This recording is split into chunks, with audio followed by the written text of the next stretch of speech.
आखिर पता चल ही गया किस चीज ने खींचा टाइटन पनडुब्बी को टाइटैनिक के मलबे के पास, और ठीक उसके आसपास हुआ इम्प्लोजन और पनडुब्बी अंदर ही अंदर चिपक गई और साथ ही चीथड़े उड़ गए अंदर बैठे अरबपतियों के।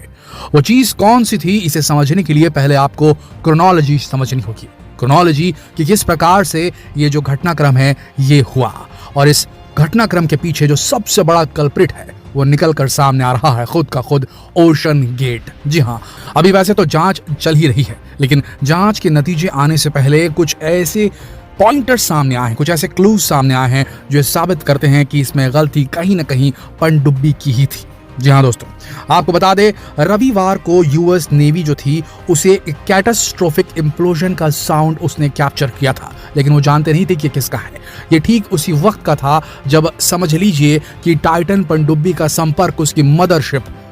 पोलर प्रिंस से टूट गया था। जी हाँ दोस्तों, टाइटन पनडुब्बी जिसके अंदर 5 अरबपति सवार थे, वो एक मदरशिप के साथ समंदर में चल रही थी। मदरशिप सतह के ऊपर रहती थी, पोलर प्रिंस उस मदरशिप का नाम था, और उससे कनेक्टेड जो ये सबमरीन थी ये नीचे उतरी थी टाइटन नाम की मलबा देखने के लिए, टाइटैनिक के रैकेज का टूरिज्म करने के लिए। 8 घंटे का ये डीप डाइव था जिसमें 4 घंटे ऊपर से नीचे और नीचे से ऊपर जाने के लगने थे और 4 घंटे मलबा दिखाने के लगने थे। लेकिन खबर जो सामने आ रही है वो कुछ इस प्रकार से है। यूएस नेवी को एक कैटास्ट्रोफिक इम्प्लोजन की ऑडियो प्राप्त होती है उनके सोनार डिवाइसेस के ऊपर में, और उसके बाद खबर आती है कि 5 बहुत ही एमिनेंट अरबपति जो हैं वो समंदर की गहराइयों में कहीं खो गए हैं, उनकी पनडुब्बी नहीं मिल पा रही है जो टाइटैनिक टूरिज्म के लिए गई थी। तभी यूएस नेवी को जैसे खबर मिलती है वो तुरंत कैनेडियन जो रेस्क्यू टीम है उससे बात करती है, और कैनेडियन टीम भी इसमें लग जाती है। एक सघन ऑपरेशन चला जाता है, सर्च ऑपरेशन चला जाता है, जिसमें आखिरकार जो कैनेडियन टीम है, जो कैनेडियन नेवी है, उसकी आरओवी को रिमोट ऑपरेटेड व्हीकल एक होता है, एक ऐसी छोटी सी रोबोटिक डिवाइस जिसे समंदर के अंदर उतारा जाता है, और वो जब स्कैन कर रही थी टाइटैनिक के आसपास, उसके मलबे के आसपास के इलाके को, तब उसे वो जगह दिखाई देती है जहां कुछ ऐसा दिखता है जैसे वहां कुछ फटा है, कुछ इंप्लोड हुआ है, और उसी के आसपास मिलता है उसे टेल कोन,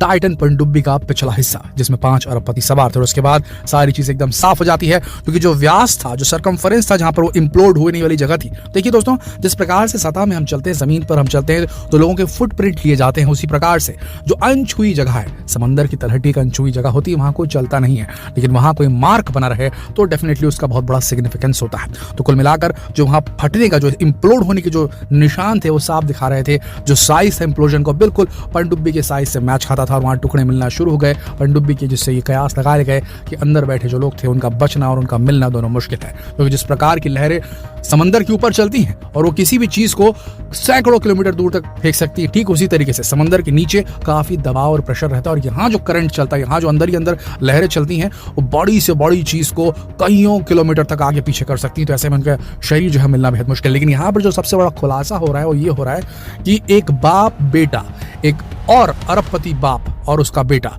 जो अरबपति उनका नाम है जे ब्लूम और उनके बेटे का नाम है शॉन ब्लूम, इन लोगों को भी अप्रोच किया गया था स्टॉकटन रश के द्वारा। स्टॉकटन रश कौन? जो कि ओशन गेट कंपनी के सीईओ थे, जिनका ये बेबी प्रोजेक्ट था, समझ लीजिए, ये जो टाइटन पनडुब्बी थी और उसमें बैठाकर लोगों को टाइटैनिक का टूरिज्म कराने का, टाइटैनिक के मलबे का टूरिज्म कराने का आइडिया समझ लीजिए इन्हीं की कंपनी का था। और उसके सीईओ थे स्टॉकटन रश, जो कि इस पनडुब्बी के अंदर भी बैठे थे, जो दुर्घटनाग्रस्त हो गई और इनकी भी जान चली गई। इसमें बताया जाता है कि स्टॉकटन रश ने जे ब्लूम और शॉन ब्लूम, इन बाप बेटे की जोड़ी को कांटेक्ट किया था कि वो भी हमारे साथ चले इस मिशन में, उन्हें भी ये टिकट सेल करना चाहते थे स्टॉकटन रश। लेकिन जे ब्लूम ने कहीं ना कहीं इसमें कुछ सस्पिशियस देखा, और उसके बाद उनके जो बेटे हैं शॉन ब्लूम, उनका कहना है कि मैंने जब इसे देखा, इस पनडुब्बी के डिजाइन के बारे में सुना स्टॉकटन रश से, तो मुझे डाउट हुआ और उन्हें लगा कि कहीं ये पनडुब्बी जो है ये भार सह पाएगी अथाह समंदर का, इतने गहरे समंदर का। इसका साइज देखिए बेहद छोटा है, साथ ही इसका जो मटेरियल था वो कार्बन फाइबर से बना था, कार्बन फाइबर और टाइटेनियम से मिलकर बना था।